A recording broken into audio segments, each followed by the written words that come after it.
still tracking. Now, let's continue on. So redemption shows the glory of God, but it also brings us to see, what about the bondage? What about the bondage? Yes, I mean, yeah, a deliverance, yes. Why can't God deliver all his people out without going through the bondage? Okay, let's look at this one. Now, the period of Abraham, Isaac, and Jacob appeared very glorious in many ways, right? It was at first looks very glorious. Oh, the person, God called him out, and then he became so rich, so much possession that the land even cannot hold them. All right. Uh, mm, Even Jacob is also the same thing. We see that appearing in a very glorious state, right? But it also concluded miserably because the children of Israel ended up in the bondage, in the slavery of Egypt, right? And everything seemed to contradict the plan and the promises of God. Like, where? God, you said, you'll make me great. You'll make my nations great. You make my children, my descendants great. I'll be as many as the stars of the sky and the sand of the seashore and all that kind of thing. But now we are all in bondage. We are all in slavery. How come, God? Right? Everything seems to contradict the plans and the promises that you have made to Abraham, our fathers. Now, once again, the promises seems beyond their reach. They cannot reach the promise. I mean, how can you even talk about, being great as a nation when you every day your livelihood is to work like a slave or work as slaves, in fact, right? And then being manipulated or being oppressed by people that is not your race in a foreign land. Every day is like a nightmare, isn't it?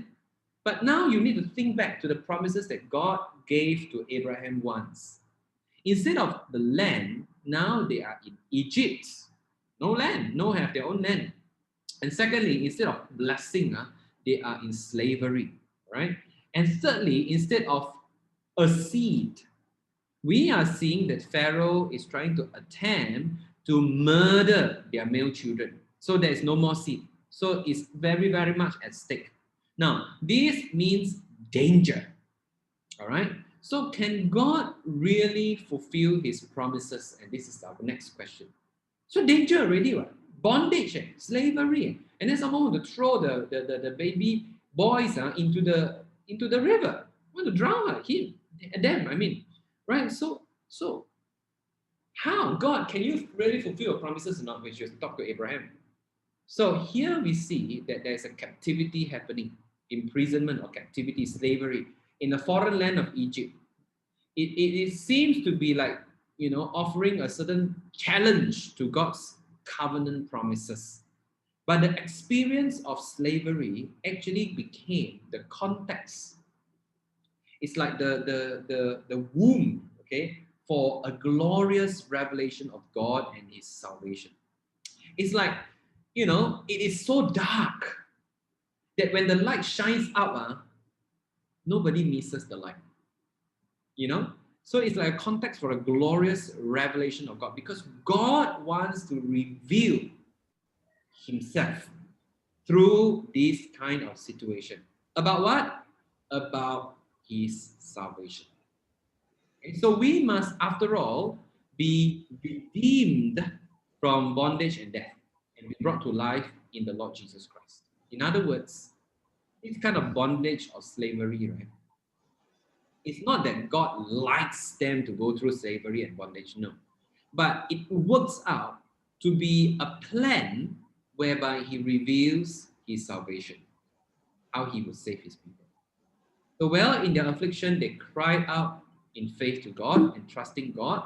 In Exodus chapter 2, verse 23 to 24, during that long period, the king of Egypt died. The Israelites groaned in their slavery and cried out, and their cry for help because of their slavery went up to God. Okay? Their cry for help because of their slavery went up to God. Or God's promises here, or God promised provided hope here. So, and you will see this in the next verse also, in verse 24.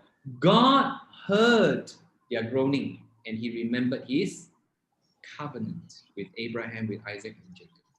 Okay? It is not that God becomes forgetful, no. It's now to say that, God is acting already, coming to act already. So notice what we learn about God in these and the surrounding verses in verse 23, 24. We see that God heard them, God remembered them, God looked upon them, God has regard unto them, or God has respected them. And this is a very important point, okay, in terms of the overarching theme of redemption. Why? Because when we talk about redemption, we see what the Lord's people needed then and now as well is the deliverance from sin. Actually, it's not just any kind of deliverance. It's not just deliverance from slavery per se, but it is a deliverance from sin. And they needed, deliverance from the oppression and anguish, yes. And they also needed a kind of deliverance from idolatry, because Egypt is an idol worship place, right? It's an idol worshiping place, right? So they have many, many gods. And even Pharaoh himself also claimed to be God, a god, right? So this is not mentioned. How do we know that? You say, I also don't know. This is not mentioned until later in Joshua 24 and Ezekiel 23. You can go back and search for it, Joshua 24 and Ezekiel 23. You will see that all this oppression, this slavery has to do with sin, has to do with idolatry.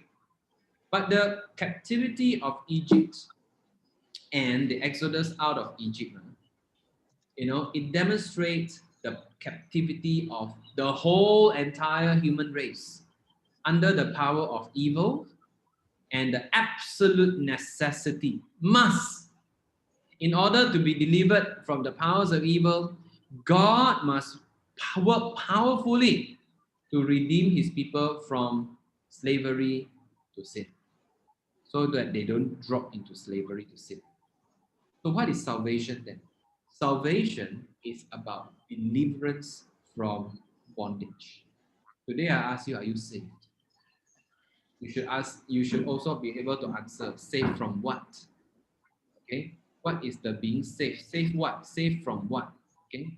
The thing that we are being saved from is, first and foremost, is the deliverance from a kind of bondage, from a kind of slavery. Okay. Oops. Sorry. Hang on.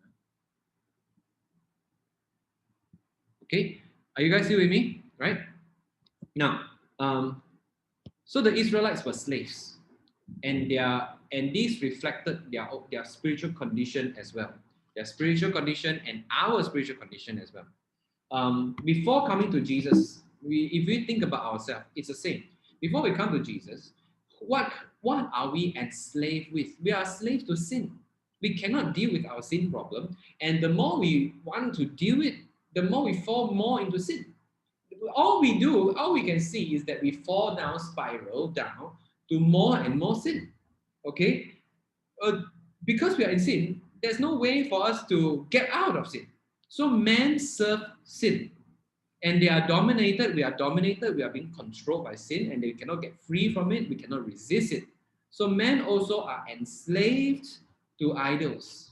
Okay. Now you say idols, but I was born not worshiping idols, man. Remember, idols are anything or is anything that you love more than God. Do you love more than God before you became a Christian? Before you come to Christ? Yes, you love every other thing.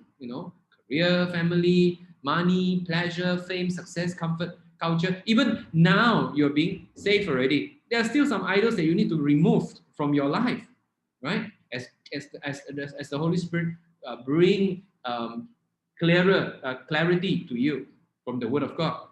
Now, this bondage gives us the context for turning from unbelief with renewed faith in the promise of God.